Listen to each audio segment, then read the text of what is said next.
Well, joining us to look at the implications of this American decision on H-1B visas, Shivendra Singh, Vice President and Head of Global Trade Development at NASSCOM, Ambassador K.C. Singh still with us, and Anand Ahuja. He's an attorney at law and somebody who's close to Donald Trump, a Donald Trump supporter.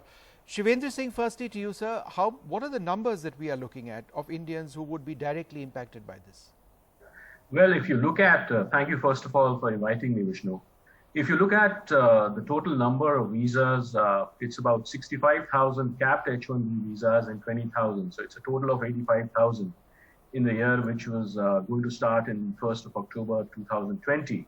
Out of that, about 75% of visas, the capped visas, go to Indian nationals, and about 70% visas go to computer occupation. Those are the kind of numbers we're talking about. Okay. Ambassador Singh, do you believe that this is directly linked to the elections in the United States and nothing else? Undoubtedly. I mean, at the moment, President Trump is really showing some kind of panic because even Fox News is showing a double digit. He's trailing by double digits. And two of his rallies were very sparsely attended.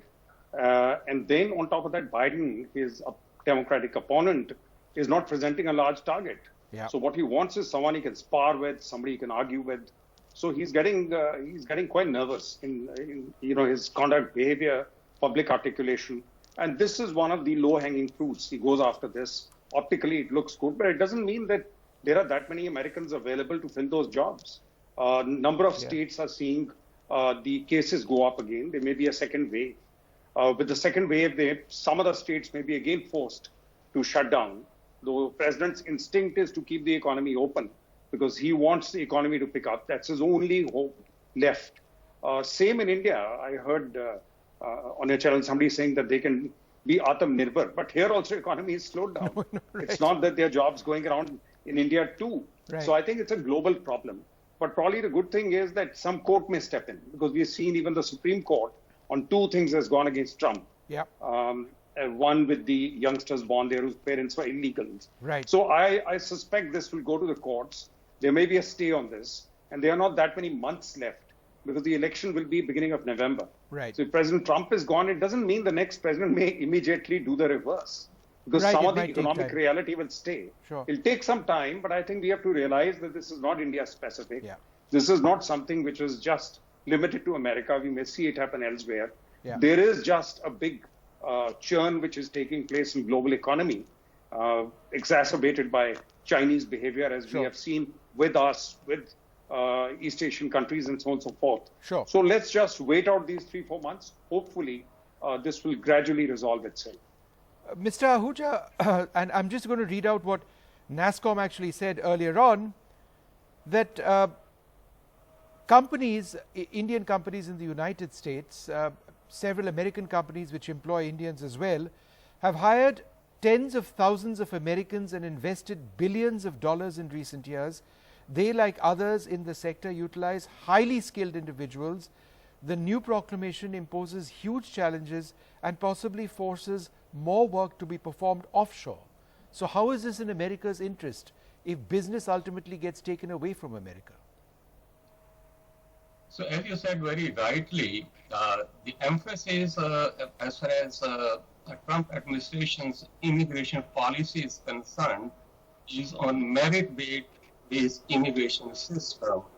There is an emphasis on that. There is another visa known as STEM visa, which is basically meant for those who have exceptionally a good background in math, engineering, science, and technology. So, as far as Trump administration is concerned, it's more merit-based visas than just anybody under the visa can apply and come to the country. Okay, Mr. Ahuja, that line with you is a bit unclear. We'll just try and come back to you in a moment. But let me go back to Mr. Shivendra Singh. If there is going to be a lasting impact, and which might result in work moving away from the United States as far as Indian professionals are concerned, what is the time period within which you would actually see something like that start? Well, it's a difficult question to answer, because the situation evolves on a very regular basis. The fact of the matter is that H-1Bs are very critical to bridging the skills gap, And unemployment rates in this particular segment is probably the lowest. It's about 2.5% in May compared to 14% in overall occupations.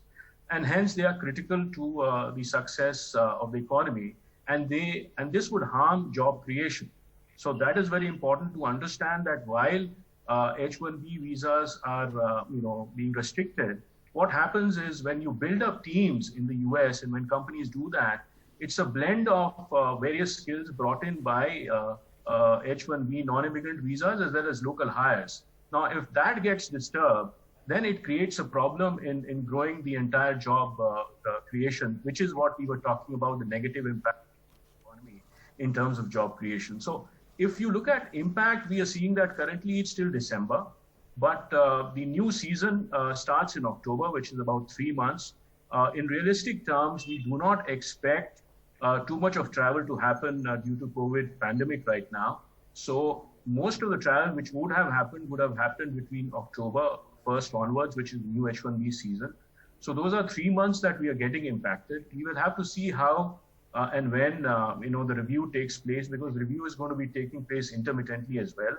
And if there is a possibility, we would definitely request for shortening the restrictions to 90 days so that the current H-1B season from October 1 can go on as usual, and the American economy can grow and recover in the very difficult times that it is currently. Mr. Singh, does this also mean the presidential proclamation that those who already have been given an L1 visa or an H-1B visa cannot travel anymore? I mean, there's essentially a travel ban on them. So as far as I understand this whole issue, those who are in the US with the visas will obviously stay, and an extension can be applied for and adjudicated accordingly. Those who have come back to India from the US, which means that they have traveled on a valid visa to the US and have come back to India for some reason, can still possibly go back to the US. But those who have got a new visa and have not traveled to the US till now will not be able to travel. So that's what the rules principally mean at the current juncture. Mr. Ahuja, the great American dream, something which took somebody like you, for example, to the United States, it's a dream pursued by so many in India right now. And when something like this happens, does it not at one level profoundly affect the relationship between India and the United States, maybe not at the broader strategic level, but at the people-to-people level, which really is the basis of the relationship? Isn't that something that suffers immensely? Yeah, first of all, you have to look into that. This is not the abolishment of H-1B visa. It's just a pause. It's a temporary stay, and that also, basically, if you look into the unemployment rate in the United States at this particular moment, which is 13.7%. In the month of March, it was 3.7%. With this COVID-19, it's a global problem, and in the United States, considering that the high unemployment rate, it's a temporary pause. It's not that the visa has been abolished. And secondly, the Trump administration's emphasis is on merit-based visas, not that H-1B visa, which is currently totally anybody can apply. No, but Mr. Ahuja, this is the point. You see, that merit is decided by a company which actually hires. A company in America which hires an Indian professional does so on the basis of individuals who they consider to meet a certain standard. So if that is the case, that decision is taken by very often American companies, then why should anybody else actually be deciding on what makes merit and what doesn't? Honestly speaking, I could not hear your question because there's two lines going on. One is on phone and one is. Can you please repeat your question for me? Can you hear me now? I can hear you. So my question is, why should the government be deciding merit? Shouldn't merit be decided by companies? No, merit based. If you see that right now the wage determination is done at 4 stages. It's totally messed up H-1B system, and there are a lot of frauds taking place in H-1B visa. If you recall, a couple of years back, Infosys had to pay a heavy penalty for misuse of H-1B visa.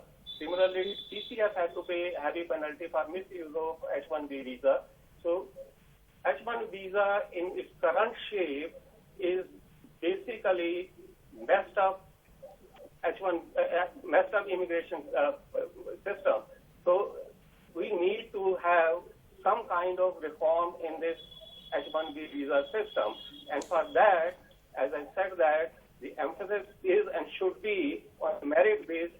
Actually, Trump administration wants highly qualified people to come to this country. Well, In I fact, think in one of his I think the question I was asking about is on who decides that merit, the companies who choose the people they want to give visas to, or the United States, which obviously takes precedent in this case, which is problematic to many. But I'd like to thank all of you very much for joining us. Hopefully this will go away in some period of time, as Ambassador Singh suggested, if it does get to the court. But one way or the other, this is the crashing of the great American dream for so many who actually in many cases would have actually been given jobs or had jobs but can't travel to the United States at this stage. I'd like to thank all of you very much for being with us.